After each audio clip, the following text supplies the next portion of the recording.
Niryari utavanga imitungo mu mibanire igice cya kabiri. Ndabaramukije mwese bitewe naho muherereye, mwaramutse se cyangwa mwiriwe. Ndabaramukije. Ikaze rero wowe mushya hagati muri twe urisanga, turakwakiriye. Reka ndebe ko hari umuntu wakwikonekta, uza wese yakwiha uburenganzira bwo kunshyiriraho agatima cyangwa se bwo gukora like kugira ngo Facebook cyangwa mu mwanya YouTube ize kubasha gusangiza ibi bikorwa bagenzi bacu nabo babashe gutera imbere, iki kiganiro kize kubasha kugira uwo cyamarira. Reka ntegerezeho gatoya rero mbere yuko dutangira. Ikaze muri ab'agaciro. Uyu munsi iki kiganiro nifuje gutangira ntera umuntu imbaraga. Wowe uri kundeba nkubwira yuko uri uw'agaciro. Uw'agaciro ntiyaje muri makeya kwibura, ntiyaremewe kwibura, ntiyaje mu mahanga kwibura. Uw'agaciro ntiyivanga mu bitamuteza imbere. Uw'agaciro asobanukiwe naho ashyira ibirenge bye. Mbere yuko ashyira ibirenge ahantu mu bintu arabanza akabisobanukirwa. Uw'agaciro ntiyikururira intambara zitari ngombwa, ahubwo aharanira umutuzo wa roho. Uw'agaciro asobanukiwe agaciro ke kandi asanganira iby'agaciro. Uw'agaciro ntayoborwa n'amarangamutima, ahubwo yiga kuyoborwa n'umutima. Uw'agaciro yiha uburenganzira bwo kurenga ubwoba kugira ngo abashe kwegera urumuri. Uw'agaciro aharaniye kongera agaciro mu bice bitandukanye by'ubuzima bwe. Nakubwira wowe uri kundeba nti uri uw'agaciro. Vuga uti ndi uw'agaciro. Nyandikira munsi uti ndi uw'agaciro ndihariye. Ndi uw'agaciro nshigatiye iby'agaciro. Ndi uw'agaciro ndashyigikiwe. Ndi uw'agaciro sobanukiwe n'uwuriwe n'uwo ndiwe. Ndi uw'agaciro nuzuye urukundo kandi nkurura urukundo. Ndi uw'agaciro sinaremewe kujarajara. Ndi uw'agaciro muri nge harimo imbaraga z'igitangaza zirema igishya. Ihe uburenganzira bwo kumva yuko uri uw'agaciro. Ihe uburenganzira bwo kumva yuko ukwiye ubuzima bukunejeje. Ihe uburenganzira bwo kumva yuko bya bindi byose ubwenge bwawe bushushanya ushobora kubishyira mu bikorwa bikaba ubuzima bw'ukuri. Uri uw'agaciro. Kuri wowe mushyashya rero nongeye kukubwira nti isange muri twe. Nje banyise Yvette Ingabe Umwari. Nkaba ndi umuterambaraga w'umunyarwandakazi ukorera kuri izi mbuga uri uw'agaciro ziharaniye guhindura imitekerereze yacu, kuko ari byo bizahindura ingiro zacu maze tukegera urumuri, tukarabagira, tukagera ku byiza bidufitiye akamaro kandi bifitiye isi akamaro. Ku rundi ruhande kandi aha hatangwa ibiganiro n'inyigisho bifasha abari mu rushako rwangiza. Nkaba ndi umutwararumuri, umujyanama kuri bo. Muri makeya rero kugira ngo usobanukirwe neza aho ukandagije ibirenge byawe, nkuko natangiye mvuga nti uw'agaciro arabanza agasobanukirwa aho akandagiza ibirenge bye nagira ngo nkubwire yuko uru ari urubuga rukorera mu mbaraga nziza, imbaraga z'urukundo, imbaraga zisana, imbaraga zunga, imbaraga zifasha, imbaraga zihumuriza ndetse zirema igishya cyihariye, nk'uko nawe urema igishya cyihariye cyangwa se mu minsi iri imbere uzabasha kurema igishya cyihariye. Ikaze rero, reka dutangire ikiganiro cyacu. Nagira ngo mbanze gushimira muri makeya abantu banyandikiye banyoherereza ubutumwa kubw'ikiganiro cy'ubushize, igice cya mbere cyari cyerekeranye n'iryari utavanga imitungo mu mibanire. Ndabashimiye cyane kubw'ubutumwa bwanyu. Muri ubwo butumwa bwarimo ubutumwa buvuga buti birababaje cyane kubona message nk'iyi ngiyi isohoka mu gihe nk'iki ngiki. Ibi bintu ngewe nabirenze iyo nza kubimenya. Message nk'iyi igasohoka mu gihe cyanjye, hari ibintu mba ntarakoze mu buzima, hari ibyemezo mba ntarafashe mu buzima. Indi message izivuga iti ndagushimiye cyane kubera ubutwari, ndagushimiye cyane kubera message nk'ingi wasohoye, byibuze hari abana bari inyuma, generation iri inyuma itazagwa mu bibazo nk'ibyo twaguyemo. Abandi bati nabo baza bandika bati turagushimiye iyi message, atariko biratubabaje nanone bimeze nk'ibyambere, biratubabaje kubona message igomba gusohoka mu mwaka wa 2022 itarasohotse nk'imyaka 10 cyangwa 15 ishize. Shuti yanjye wewe wanyandikiye iriya message, nakubwira nti iyo uza kumbona mu myaka 10 cyangwa 15 ishize nta kintu ari kukumarira, nta nicyo nari kubona cyo kuvuga, kuko nanjye nagombaga gukura, kuko nanjye nagombaga kwigishwa, kuko nanjye hari umuriro nagombaga gucamo, kuko nanjye hari crash nagombaga kugira ngo mbashe gutanga ibiganiro nk'ibi ngibi. Hari n'ubundi bumenyi nagombaga kubanza kumenya gushyira mu buzima bwanjye kugira ngo mbashe kuba igikoresho nk'iki ngiki. Mu by'ukuri si kubw'imbaraga zanjye, ni kubwo Uwiteka Imana. Tudatinze rero, n'iryari utavanga umutungo igice cya kabiri. Inshuti zanjye nongeye ndabyandika, kuko ni nabyandika igice cya bizabura mu gice cya kabiri, sinzi niba nzongera gukora igice cya gatatu. Navuze nti ndabyandika, ahasigaye byose mbashe kubitangira icyarimwe, bigire icyo byabamarira mu gihe cyo gufata ibyemezo. Shuti zanjye, ubuzima ni amahitamo. Ubuzima kenshi na kenshi hari sinye buduha mbere yo gufata ibyemezo.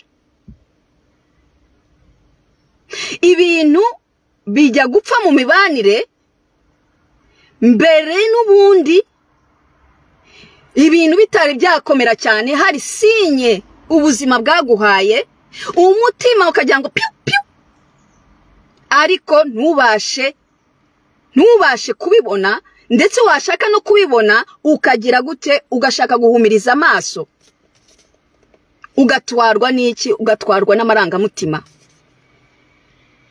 Uyu munsi ndavuga kunuze kuba rwiyemeza mirimo, kuko n'abantu ndi kumva bangarukamo, kandi mu minsi iri imbere muri generation ziri inyuma yacu hazavamo ba rwiyemeza mirimo bakataraboneka, bari gukura kugira ngo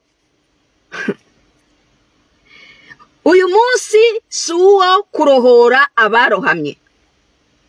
Uyu munsi muri bino bihe izi message nk'izi ngizi nizo kugira ngo duproteje cyangwa dutangire abari inyuma yacu batazakora ibyo generasiyo na generasiyo z'ababyeyi bacu n'abatubanjije bakoze, bakitura mu bibazo bimwe nk'ibyo twagize cyangwa ababyeyi bacu, ibintu nk'ibyo ngibyo. Uyu munsi mesaje y'uyu munsi ni iy'abarwiyemezamirimo. Rwiyemezamirimo ntavanga umutungo arifite gushidikanya n'uwo bari kumwe, haba mbere bitari byakomera, utari winjira, utari wasinya amasezerano, haba unabirimo. Rwiyemezamirimo ntavanga umutungo afite gushidikanya k'uwo bari kumwe. Ni ukuvuga yuko nibyo nari maze kuvuga, ni hahandi ubona amasinyo umuntu muratonganye cyangwa hari ikibazo hagati yanyu, nimwumvikana agukubiseho urugi ngo pa, cyangwa akubisemo unuza umugeri, cyangwa ukumva soye ikintu cy'ikijambo kitakunyura, cyangwa ukabona akoze ikindi kintu kidahwanye mu by'ukuri na bya bindi n'uwuriwe, na bya bindi wihanganira. Ahasigaye ukaba uri umuntu ufite business, cyangwa uri umuntu ufite ku mutima mu gihe iki n'iki kuzashinga business. Iyo ubonye ibyo bintu, ubundi ntugomba guhita ukoresha ubwonko, umutima wawe uhita ni nkaho uhita ugusimbukaho gatoya. Iyo ugusimbutse nshuti yanjye, biriya bintu ubona mbere yuko winjira mu mibanire, iyo umaze kwinjira mu mibanire birakomeza. Iyo ugiye kubivanga noneho ufite business cyangwa ushinze business, biba akaduruvayo. Wowe ubwawe urashonga gahoro gahoro. Niba wiyemeje kugenda ufunze amaso, ni njye uri kwikubwira, niba wiyemeje kugenda kwihanganira ibyo wowe utari ukwiye kwihanganira, ukaba uri umuntu ufite urwiyemezamirimo, ufite business kanaka, ubona iyo myitwarire ariko ugatwarwa n'umubiri we ukuri, mbese ntushishikazwe n'ibiri imbere, ukagenda ukurikiye inyuma ayo maso, icyo kibuno cyangwa icyo gihagararo cy'uwo mugabo, niba ari byo ukurikiye, none iyo ntuze iyo business ntigomba kuza ivanzwe mu mitungo. Cyangwa se ukiyemeza kutavanga umutungo, ukabanza ukareba, ukagira ukitondera iyo myitwarire, kuko uzahomba, kuko ntuzasinzira, kuko business yawe ntizatera imbere. Aha ni njyewe bikubwiye.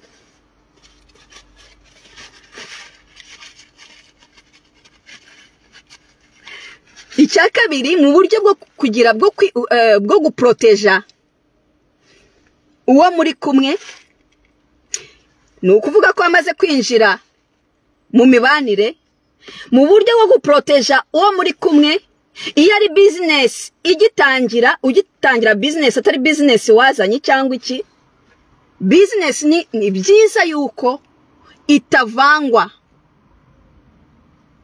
n'uwo muri kumwe, idashyirwa ku mazina ye, kuko niba umukunda mu by'ukuri, ugomba kwemera yuko rimwe bishobora kubaho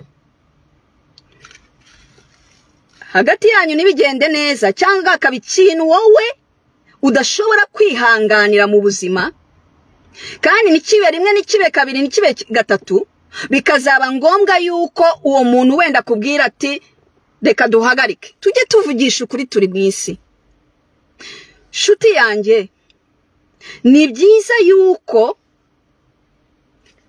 kugira ngo uproteje uwo muntu kandi nawe wiproteje, business yawe ikujya ku mazina, n'ubundi ni wowe ufite vision, n'ubundi ni wowe uba warayitekereje, kugira ngo wiproteje uyishyira ku mazina yawe.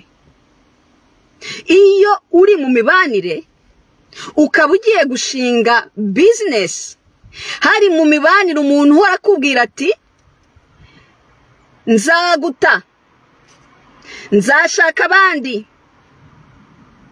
nzagenda, iyi mvugo igahora igaruka, nshuti yanjye, mu mibanire nk'iyo ngiyo ntabwo business uyandika ku mazina yanyu yombi. Business yawe ibi yawe bwite. Ninjye wabikubwiye, ndi murumuna wawe cyangwa ndi mukuru wawe. Mu minsi iri imbere uzaba uvuga uti Uwiteka Imana ushima uhimbazwe, we wakoresheje uriya mugore akaza hari imbere akaza kutubwiza ukuri, kuko ibi ndi kubibabwira nta bantu babivuga, nta bantu benshi babyinjiramo, kandi ibi bintu nibyo tangiriro. Uretse biriya byinuze byo kujya mu rusengero, ibi bintu ni ibintu byangombwa mu rushako, niwe ibintu byose kenshi biba bizingiye. Iyo wafashe igitekerezo ukurikiza iby'abandi ngo tugiye gushyingirwa, ngo tugiye kuvanga umutungo, ntabwo umuntu apfa kuvanga imitungo n'umuntu uwo ari we wese, ntabwo umuntu apfa kuvanga imbaraga ze n'umuntu uwo ari we wese, ntabwo umuntu yaremewe kuruhira abantu bose nk'aho uwo bari kumwe we nta mbaraga afite, nta mbaraga Uwiteka yamushyizemo nawe zirema. Ntabwo waremewe kuruhira umuntu muri makeya ubona mutajya no mu byerekezo bimwe.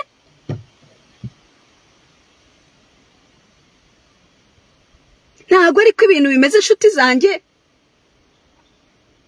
Ubuzima ni ukuri, kandi ubuzima bushyira ibintu byose ku munzani.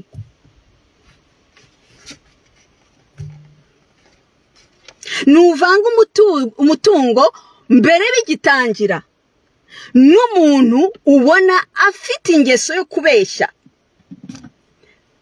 no kuriganya. Nuvanga umutungo n'umuntu bigitangira ubona hanze mu bandi afite ingeso yo kubeshya no kuriganya, uyu muntu nawe ubwawe azakubeshya, nawe ubwawe azakuriganya. Muri makeya uba wishakira imitwaro, intambara zitari ngombwa. Ni njyewe ubikubwiye, umuntu nk'uyu nguyu ubeshya abandi mu maso yawe bigitangira, mutari mwakomeza ibintu cyane, ukabona ari kubeshya, ukabona ari mu bintu by'uburiganya, uri kubona ari kugenda himba agira gute, uko bikora abandi niko nawe azakugenza, nshuti yanjye. Uku ni ukuri.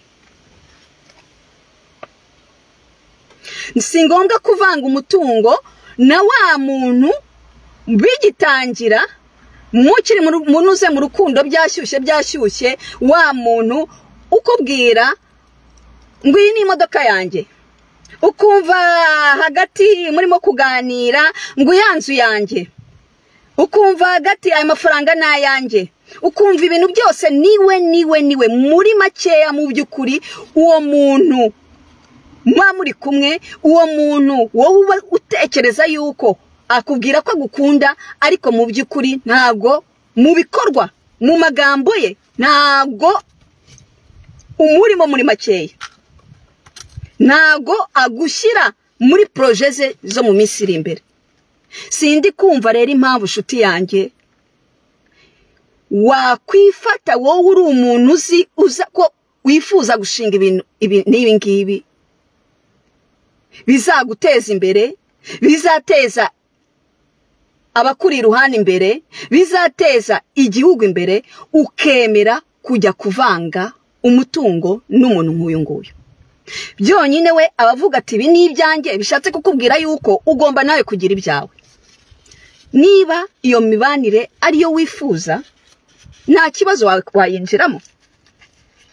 Niba idahwanye nawe, n'ubuzima wifuza kugira, ujya aho roho yawe ibasha kugira amahoro, kugira umutuzo, ahasigaye ukubaka ibintu byawe mu buryo bwawe, ariko atari ukujya kwinjira mu mibanire aho mugenzi wawe akubwira ati ibi ni ibyanjye, ntukoreho imodoka ni iyanjye, ntukoreho aya mafaranga ni ayanjye, hey nitujya muri vakansi uziyishyurira vakansi, shuti yanjye. Iyo mibanire ibibereyeho iki? Ni iyihe mpamvu umuntu yajya kwikorera imitwaro itari ngombwa? Iyo umuntu muri kumwe ubona wifuza gukomezanya nawe, atangiye rimwe na rimwe utangiye kuzajya ubona cyangwa utangiye kumva kubwira ati imodoka ni iyanjye, aya mafaranga ni ayanjye, iriya inzu ni iyanjye, uzashaka ibyawe. Ni byiza yuko ushaka koko mu by'ukuri ibyawe. Aha rero mbafitiye indi nkuru inshuti zanjye, unyihanganira, aha hari ubushyuhe nabwo. Ndagusuhuje cyane wowe wikonekise, namwe mwese. Aha mbafitiye inkuru inshuti zanjye, ni nk'ibyo byose.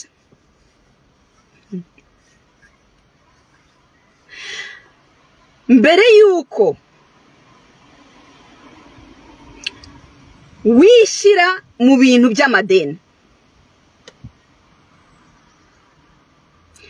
aha ndifuza kubwira abari hanze bari mu mahanga, aha ndifuza kubwira abifuza kuza mu mahanga.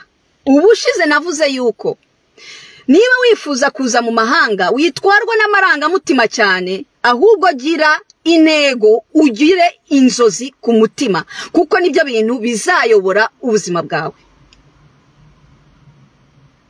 Uyu munsi hari ikintu nifuza kubwira. Mbere yuko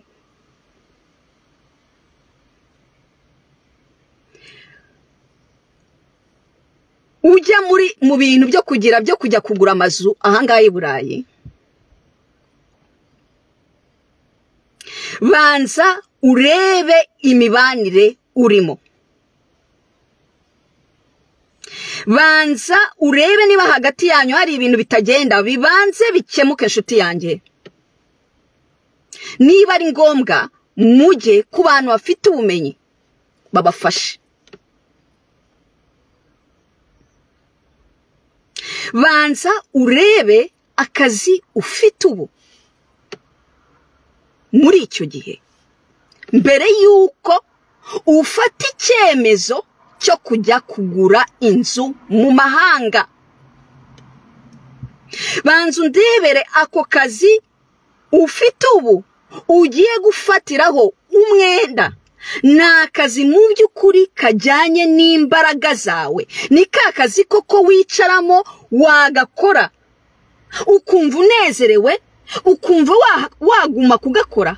Ese ni hantu uri ubona hari ubushobozi, hari uburyo buhari bwo kuzamuka ku buryo uzagenda gahoro bakuzamura ukagera ku rwego rwa wa wundi muri wowe wifuza kugeraho?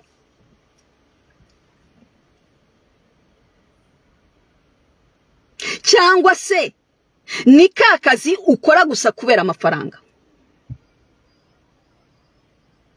Kuko si akazi ako ari ko kose bafatiraho umwenda. Kugura inzu siho honyine umuntu yashyira amafaranga ari hanze, amafaranga akiyongera. Hari uburyo muri iyi si ya none, kuri uyu munota turi kuvugiraho, muri bino bihe hari ubundi buryo. Niba ufite amafaranga menshi, ushaka kugera ku mafaranga menshi, hari uburyo butandukanye bwo washyiramo amafaranga yagakura, ariko utagiye kwishyiraho ibintu by'imyenda. Ntabwo imibanire iyo ari yo yose ari imibanire yatuma mbese umuntu ahita yihutira kugura amazu. Ndagira ngo mbabwire nintuze ni histoire y'umugore, sinabyita ngo iki, nta nubwo ari umugore umwe, ni abagore bagira kuri batatu baciye mu maso, ariko mu by'ukuri le contenu ya histoire yabo akaba ari histoire mbese zimeze kimwe. Nafashe histoire imwe ndavuga nti iyi histoire ngomba kuyivuga kuko ninyitangamo urugero hari abantu benshi izagira izafasha, hari abantu benshi izafungura amaso, hari roho nyinshi tuzaba dusoba muri buno buryo ku buryo batazagira souffrance nk'izo abo bagore bari gucamo. Umugore histoire imwe nimeze gutya, ni umugore wavuye iwabo aza yifuza kwiga. Mu by'ukuri ibyo yifuzaga kwiga ntago yavugaga ati ndashaka kwiga ikintu iki n'iki nyigire nyimetrize neza. Yaje gusa avuga ati ningera mu mahanga nzareba ikintu niga. Nkuko nabivuze ubushize, aza ahura n'umunyamahanga, akubitanye n'umunyamahanga, bamwinjije muri famiye. Amaze kwinjira muri famiye yabo aragiye byihuse cyane, bakoze ubukwe, asinye kuvanga umutungo. Amaze kuvanga umutungo, nyuma y'igihe iki n'iki ntabwo ari gukora, abyaye abana bagera kuri 3. Amaze kubabyara, umwe wa gatatu afite ngo umwaka umwe n'igice, wa mugabo umugabo we atangira kwiramanta, mbese kwijujuta, avuga yuko muri makeya yakoze igihe kinini, akora amasaha menshi, ko yifuza ko umugore we agenda akajya kwiga. Umugore nawe aravuga ati sinabyanze, akurikije nuze pressio bari kumushyiraho, famille pressio iri kumushyiraho, akabona atangiye guseba hagati yabo, aravuga ati nibyo koko nanjye n'ubundi nari naraje nje kwiga rega. Bamushyize aho ngaho, baramwicaje, bamushakiye ngo ibintu aziga by'imyaka 2 gusa. Umugore bamubwira yuko ibyo bintu by'imyaka 2 aziga ari byo bintu byinjiza amafaranga. Umugore nawe ati yego ngiye kubyiga. Aratangiye arize, umwaka wa mbere umaze kurangira, wa mugabo bari kumwe atangira kumubwira ati, akagenda nabwira n'abantu ati umugore wanjye namara kurangiza ndifuza kuzagabanya iminsi yo gukora, ati kuko ndananiwe, kandi nanjye arabisobanukiwe yuko namufashije mu gihe atakoraga, mu gihe n'ubu ngubu ari kwiga, ari ngiye muntu wishyura ibintu byose byo mu rugo. Umugore arize ararangije. Ubwo uri kumva nimuzajya mujya hanze, muje mu mahanga, muje famiye aho hantu mwinjiye, niyo mpamvu nababwiye inshuti zanjye, ni uw'agaciro agomba gusobanukirwa ahantu agiye gushyira ibirenge bye. Mujye muza muobserve aho muri, mwumve n'amagambo avugwa, murebe koko niba bihwanye, niba ari ku mutima, murebe koko niba bihwanye ari ibintu bizabateza imbere, ari bwo buzima mwifuza. Uwo mugabo yaravugaga ati namara kurangiza nge nzagabanya iminsi yo gukora. Umugore akabyumva ariko ntabyiteho cyane. Ndashaka kubamenyesha ko umugore amaze kurangiza abona akazi, amaze kubona akazi akabona akazi ko gukora ku manywa, ako gukora nimugoroba, ako gukora nijoro. Ubwo abana bari he? Abana bamwe ari kunuze ngo kubanuze kuri bashiki b'umugabo we, ubundi bari kunuze umugabo ni ubajyana ku ishuri cyane ubacyura, ibintu byose nk'ibyo ngibyo. Nyuma y'imyaka 2 bamaze kumuha ngo baramuhaye kontra, bamuha ngo kontra ubwo niwe uri gukora amasaha menshi, umugabo ahita avuga ati ubwo ubonye kontra ari byiza, nanjye ngiye gukora intuzi iminsi 2, naragutunze bihagije. Munyihangane gato nshuti zanjye ngo tubanze igenda.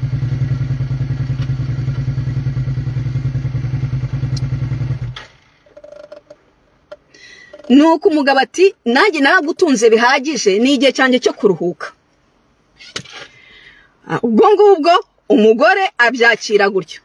Ariko nanone ku rundi ruhande ati urabizi neza ntidushobora komeza kwa mu nzu y'ubukode, tugomba kugenda, dukwiye kugura inzu, reba n'abaturanyi n'iki byose, reba na za nshuti zanyu zaho muturuka, abagabo babafite inzu n'iki byose, ati se birawe ntago bigutera, nta kintu bigutera ntuze, ati kugura inzu ni ibintu byiza, ni ibintu nabyita ngo iki, ni ibintu wungukiramo, ati inzu mbese tukabaho neza tutabaye mu bukode. Umugore abyumvishije ati kuki koko ntabikora. Aragiye, uri kumva bavanze umutungo, aragiye baguza inzu. Bamaze kugura inzu, umugabo ahita avuga ati ndaguma kuri ya minsi yanjye 2. Umugore niwe ukora iminsi myinshi, umugabo ni ukora ya minsi 2 yonyine, indi minsi aba yibereye mu rugo. Umugore niwe wiruka. Ariko hagati aho umugabo akangwa afite ikintu cyo kubwirizwa, atari wa mugabo ushobora kubona nabyita ngo iki, ushobora kubona ati inzu irapfumutse, cyangwa ahantu harimo umwobo reka nanjye magire masane, cyangwa nkufashe umugore wanjye ibintu binibi. Oya, yari umugabo, ngo ni umugabo n'ubusanzwe bagomba kubwiriza kugira ngo azakora ikintu, kuvuga ko ugomba guca kuri mushiki we cyangwa ku babyeyi be kugira ngo azagire ikintu gikomeye akora mu rugo. Inzu bari baraguze ntabwo ari inzu nshyashya, yari inzu ifite ibibazo ikeneye gusanwa. Uko imyaka igenda yiyongera, inzu nta kintu ikorwaho. Uko imyaka igenda yiyongera, umugore ari muri stress, arapeya hypothèque umwenda yashize mbese yigeretseho.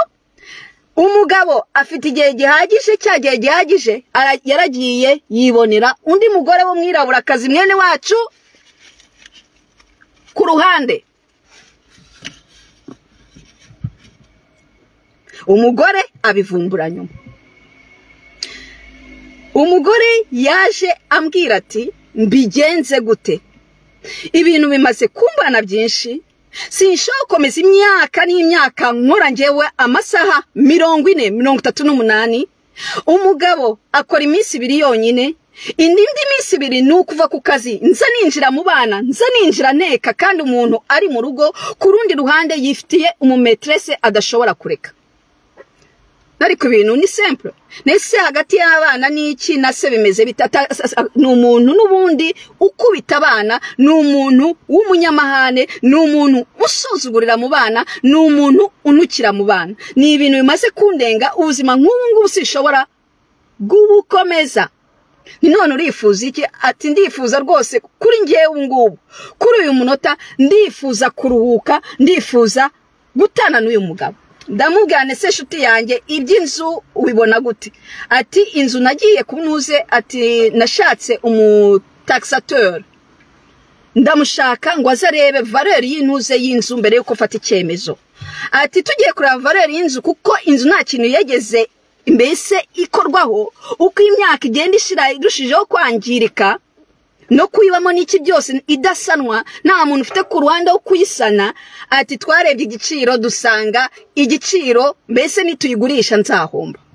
Ati none sindi kubona nguma muri iriya nzu n'uriya muntu usambaniraho, n'uriya muntu unukira mu bana, reba uko maze gusaza, ari umugore mwiza w'igitangaza. Ariko urebye umubiri we, urebye mu maso ye, wagira ngo ni umugore w'intuze w'imyaka 60, kandi ari umugore wo mu myaka, ndikumva ari mu myaka yanjye ngira ngo. arambaza ati mbigenze gute? Nshuti yanjye namubwiye nti urakurikiza uko umutima wawe ukubwira. Ati gitangaje nuko no gutana nawe nintana nawe inzu izagurishwa ariko nzasigara n'umwenda. Munyumvire ibintu nk'ibyo nshuti zanjye. Niba uje mu banyamahanga banza ufata igihe cyo kureba ahantu ushyize ibirenge byawe. Ntago umugabo uwo ari we wese umuntu uze uruhu rutandukanye n'urwacu ari we umuntu ajya gufatiraho ipoteke, ajya kuguriraho amazu. Kuba mu nzu yawe bwite ni byiza, ariko umwenda ufatanyije n'umuntu koko muri kujya mu cyerekezo kimwe. Aha ndi kuvuga hari ababonye situation zabo zitangiye, bo bari bazi ubwenge, zitangiye kuba mbi, bahitamo kugurisha amazu bari bafite bajya mu bukode. Ndabafite baraza no kumva iyi nuzi life, bajya mu bukode kuko babonaga aho biri kugana ari ibintu bizabatera ibibazo birebire. Bishatse kuvuga yuko nupfa kujya kuvanga imitungo, nupfa kujya kugura amazu ku muntu uri kubona mutari kujya mu cyerekezo kimwe, ku muntu uri kubona mbigitangira ari kuguha sinye aha mu mahanga, ari kuguha sinye yuko ibyo akora, ubuzima yifuza butandukanye mu by'ukuri n'ubuzima wowe wifuza, bitandukanye mu by'ukuri n'uwo uri we. Mukanguke nshuti yanjye, mukanguke. Izi life nk'izi ngizi nizo kugira ngo zibafashe, mutazaza mumera nk'abo bagore bemera. Ubwo ni ukuvuga muri makeya, nasohoka muri niba koko yiyemeje gutana nawe azasigara n'umwenda, niba nabwo yiyemeje kugumana nawe azagenda yangirika gahoro gahoro. Nibyo navugaga ubushize, mvuga nti ntabwo wowe munyarwanda uturuka iwanyu uje kwishyura imyenda y'ibintu, yinuze imyenda y'ibintu utazi, utanasobanukiwe. Ni gute wakwiyanga bigeze aho ngaho ukurikiye gusa amarangamutima? Uw'agaciro ashyira amarangamutima ku ruhande, yageze muri situation nk'izo zo gufata ibyemezo, akumva umutima, akibuka uwo ari we, akareba abo bantu yinjiyemo, imvugo yabo, imitekerereze yabo. Ese ni imitekerereze koko ikujyana ku by'agaciro? Ese ni imitekerereze koko mbese umunsi kundi uri kubona ukura? Ese ni imitekerereze koko iyo uvugana nabo ugatekereza wumva roho yawe ituje? Cyangwa ni imitekerereze yo kuza kubarerera abana babo babananiye? Voilà, reka tujyane no muri icyo cyerekezo noneho. Abandi bakakubona ikintu umunyamahanga n'iki byose n'iki, kandi mu by'ukuri uzi yuko uri kurera, wavuye iwanyu kurera abanyamahanga, ko wewe bataza muruze mu Rwanda kubarera, ahubwo icyo babakora ari ukubaha Bibiliya ibahumya amaso. Verse zose zo muri Bibiliya zose turazizi, ariko amaze kudukubita Bibiliya barigarukira basobanukirwa bo yuko Bibiliya yonyine idahagije, bagomba kugira kuyishakiraho inuze ubumenyi. Bamaze kuyishakiraho ubumenyi ni ukwicara bakareba ku ikarita, aha ni mu Rwanda tuzajya gusura ibi n'ibi, aha ni muri Kongo tuzajya mu mabuye y'agaciro, aha ni gutya na gutya.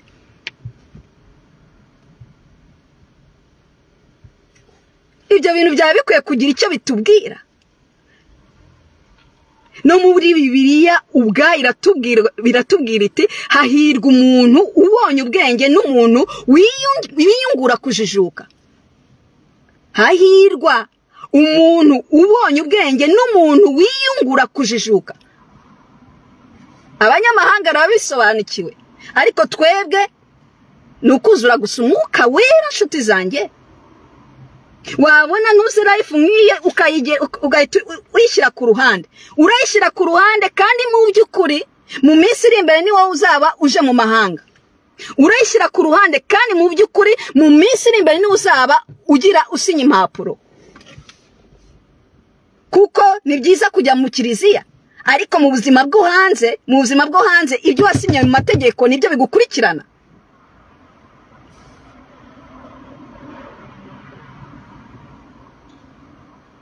mwige kwikunda nshuti zanjye, muri ab'agaciro bihagije. mwe kujya kwigerekaho ibintu, imitwaro, ngo nuko umugore wa kanaka asa gutya, nuko umugabo kwa kanaka baguze ibi n'ibi. gendera kuri speed yawe, Uwiteka kuri iruhande.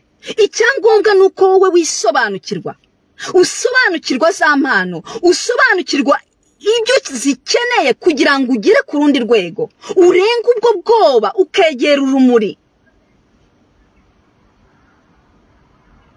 ibindi byose biza gahoro gahoro, ariko atari ukugenda ngo umuntu abone umuntu ari kukwereka yuko bidashoboka, uwumbye amaso, ndamukunda, bizahinduka, wenda ugende usinye impapuro, nurangiza azajya gukubite antrota inzu muri kumwe murimo n'inzu y'imyenda.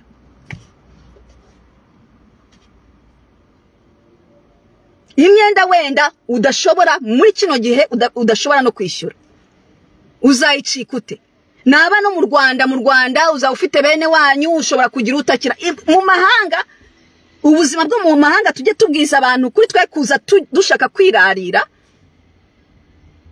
bagiye bababwiza ukuri, bababwira uburyo mu mahanga buri muntu wese ukwe.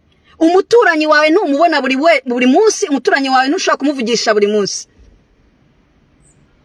nta muntu ushobora, mbese mu baturanyi ntushobora kubona umuntu ushobora kubwira bya bindi bikuremereye nk'uko waba uri mu gihugu cy'iwanyu, ngo ubwire kanaka mugenzi wawe uti wari uzi ndi kumva mfite ikibazo kimeze gutya. kubera iki? muri abantu babiri tujye tuvugisha ukuri. ubwo muri umunyarwanda uri mu mahanga ntago uzahinduka, uzakomeza uba umunyarwanda n'uru ruhu rwawe. nushaka uzisige mukorogo mu maso yabo, uzakomeza uba umwirabura, kandi bakomeze bagutrete, mbese bakubone mu gitebo kimwe nk'uko ubwonko bwabo bubibabwira. niyo mpamvu mbabwira nimuze hanze mujye mwegera bene wanyu. niba atari umunyarwanda, egera abandi bantu bameze nkawe,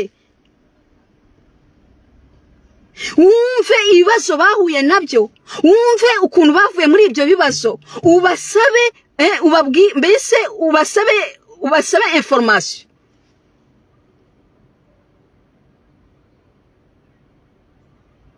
kuko umuntu ushaka kugira injiji, umuntu ushaka kukwica gahoro gahoro, azakwima uburyo bwo kugera ku mafaranga, azakwima na information.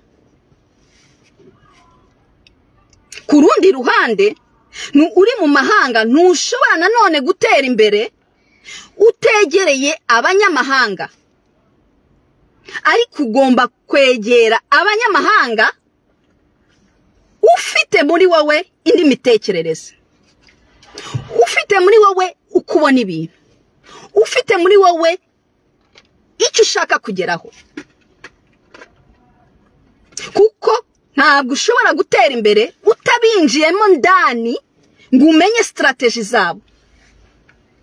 ibi ni njyewe bikubwiye.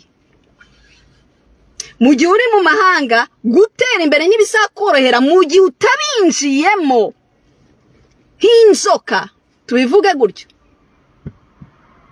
muri bwa bushobozi Uwiteka yaguhaye ngo umenye strategy zabo, urabakeneye, ariko ntugomba kuba igikoresho cyabo. uri uw'agaciro bihagije. ntibashobora, ni gute ushobora kuva mu ntuze mu gihugu cy'iwanyu uje kwiga utazi n'ibyo uje kwiga? cyangwa ubizi wabagera iruhande bakakugira bakakuyobyaho gatoya bakakujyana kwiga ibintu by'imyaka mike kugira ngo ubakorera amafaranga ubatungire kanaka. Bishoboka bite? Nshuti zanjye, aha simbabwira kwanga abanyamahanga. Uretse gatoya ino moto ibanza igenda yaraparitse iruhande rwanjye. Aha simbabwiye kwanga abanyamahanga, ugomba kubakunda kuko ni ibiremwa nkamwe, ariko muri makeya umuntu agomba kugira iki? Agomba guhindura imitekerereze, agahindura ingiro. Ntabwo ari ukuza gusa umuntu yasamye kuko barabisobanukiwe ko badukubise Bibiliya mu maso, asigaye tukaza turi mu mwuka wera iki gutya turi abantu b'abatesi, batuyobera muri ibi tukaba twagiye, batujyana hano tukaba twagiye. Bishoboka bite? Histoire yabo bagore yarambabaje kugeza naho na n'uyu munota iracyambabaza, kuko ni ibintu muri makeya bagiyemo gutyo kwa kwishima abagore beza bibitangaza babatesi bo mu rwego rwo hejuru, ariko hakwereka imyaka yabo nuko basa ubu ngubu kubera ibintu bishizemo, bibwira ngo barakunzwe, bagasanga bashyizeho imyenda iteye ubwoba badashobora gusubira inyuma n'imbere, barataye igihe. Icyari kibazanye atari nacyo bakurikiye. Ni gute wowe uturuka iwanyu waruje kwiga ugatangira kubyara abana 3 bikurikiranye? Niyo uyobye rimwe ukabona ko wabyaye umwe, nuhita uvuga uti mbyaye umwe ngiye ndakomeje nige, barakubitaho uwa kabiri uwa gatatu. Twaje ahangaha ni ukuvuga ko muri makeya umuntu aba yaraje kurya imigati. Iwacu nangano tugira, ugafata imyaka n'imyaka yo kwicara urera abana bakugaburira.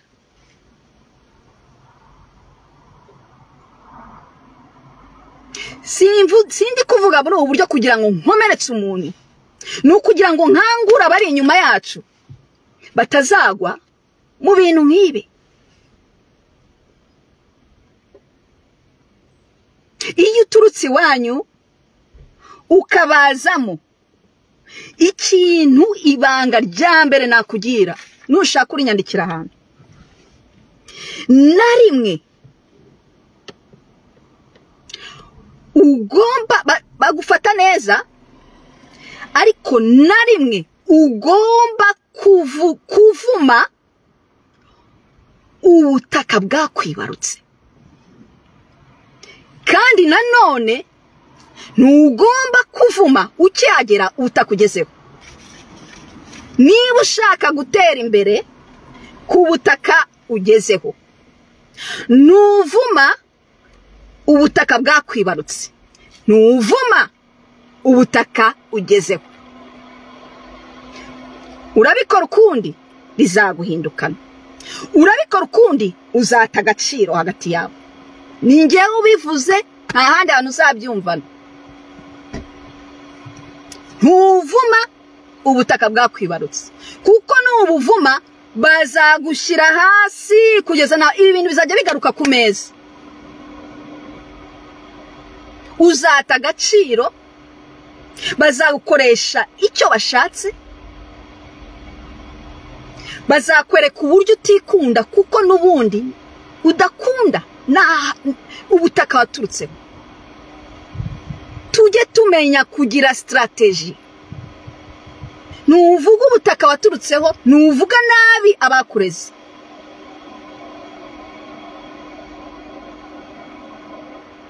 Ibintu ni ibintu byawe. Wowe ugiye ujyanga n'ikintu kanaka, ugiye gutera imbere.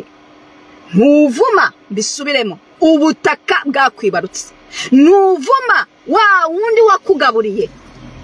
Ntuvuma ubutaka bwahugeze. Kuko nshuti yanjye, buri murama uwari wose uba ukeneye ubutaka nyabwo, ahantu runaka kugira ngo uwo murama uzavemo igiti cyiza kiriho imbuto nziza abantu bazasoroma.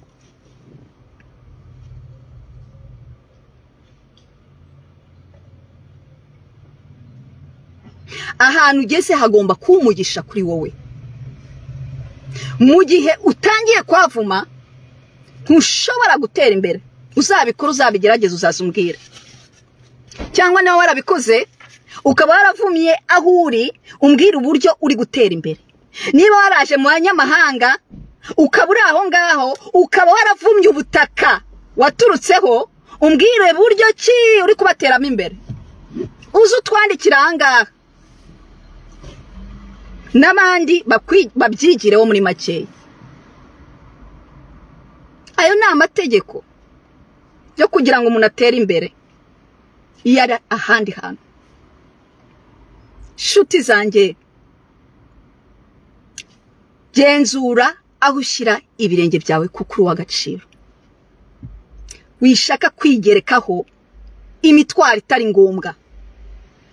Wowe wenyine wiyegereje ya Bibiliya ukajya ahantu nyaho ku buryo cya kindi kikurimo kibasha gukura, iruhande rwawe ukagaragirwa n'imbaraga nziza n'aba bantu batuma ikikurimo urota bigari.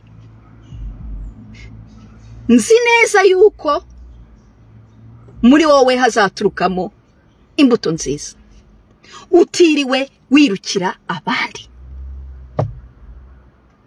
utiriwe umutima uhahabuka kubera ibyo ubona kuri za Instagram, kuri za Facebook, kanaka asa gutya na gutya kuko ari kumwe n'abakanaka.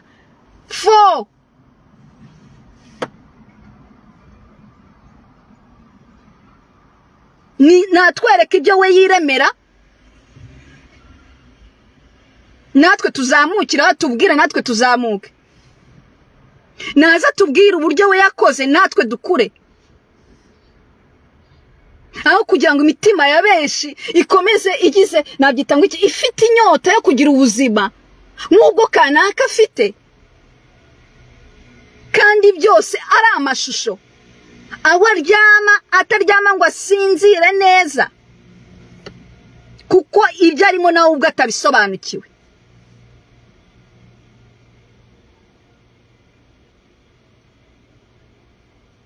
Ndabakunda shuti zanjye,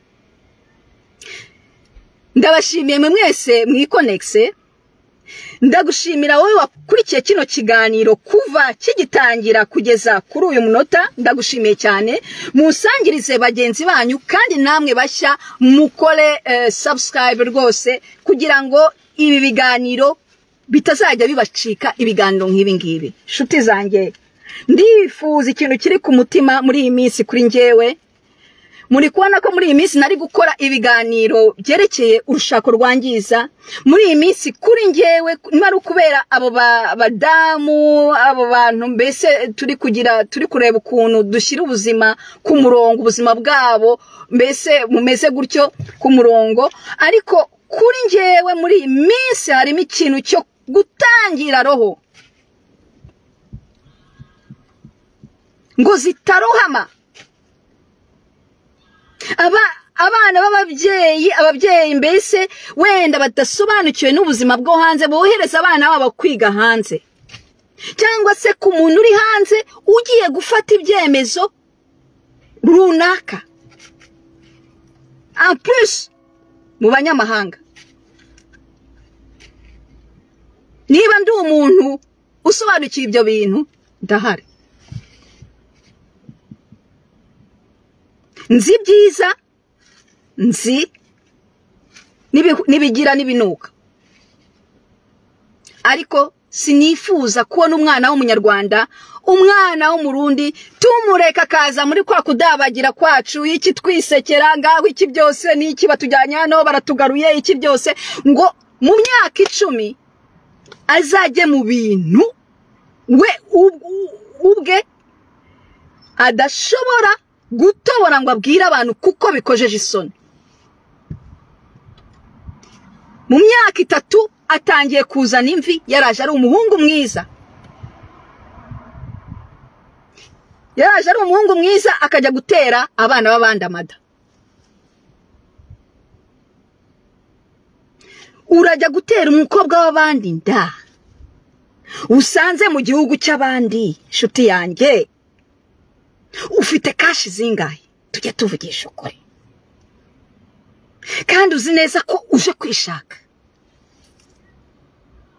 ugiye nanone kwigerekaho gusinya impapuro udasobanukiwe. Nshuti, ese si byiza yuko ubanza ukajya ku munoteri na gutya mukajya kureba kujya mbese gushyira ibintu ku murongo akagusobanurira uri wenyine? Niba nta mafaranga ufite ntushobora kuyaguza muri ba bene wanyu b'Abanyarwanda bakuri iruhande, cyangwa ukabwira mwene wanyu waho n'inshuti yawe uti ibintu byifashe gutya ngo ino tujye ku munoteri, aho kugira ngo ujye gutera mwene umukobwa w'abandi nda wicaye mu nzu. Igice cy'inzu, igice kinini cy'inzu, amafaranga ari umwenda wa se. Nshuti yanjye, kugira ngo uwo mwenda uzawishyure ko ugomba gukora paka, kandi wowe wari uzi yuko uje kugira kwiyigira, wamara kuziga ukazabona akazi keza buhoro gahoro. Iyo umaze kwishyira mu bintu nk'ibyo ngibyo, nshuti yanjye,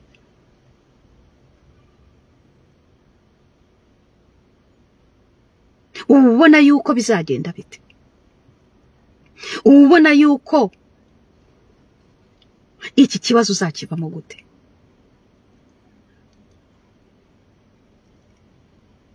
Kuko ibindi kubabwira ni benshi baje bakikubita mu bintu nk'ibyo ngibyo.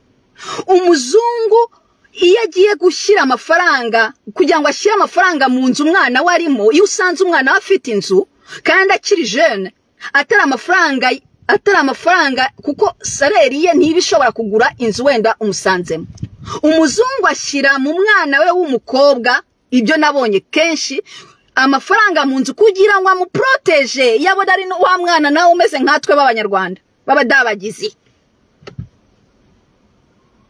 kugira ngo amuproteje. Ni ukuvuga ko we mugabo uzaza usanga wa mukobwa ugomba kuzakora ku buryo inuze, nabyita ngo iki, igice se yafashe, umwenda se yafashe uzawumwishyura kugira ngo iyo nzu mubashe kwibamo ari yawe n'iy'umukobwa.